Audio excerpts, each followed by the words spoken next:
নমস্কার। আজকে আমাদের বাঙালিরা এত পিছিয়ে কেন? এত গরিব কেন?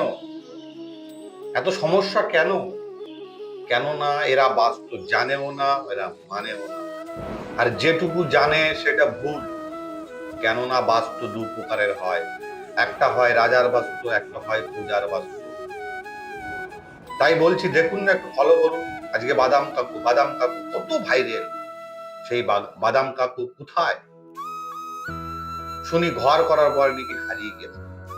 তাই আমি বলছি কিছু জিনিসের কাজ দেখা যায় না, বোঝা যায়। যেমন কারেন্ট দেখুন, দেখা যায় না, কাজ করে। তাই বলছি বাস্তব কাজ করে। তাই আমার ভিডিওগুলো একটু ফলো করুন প্লিজ। আমি সব বলবো, সব বুঝাবো। তাই বলছি আসুন, প্লিজ আসুন।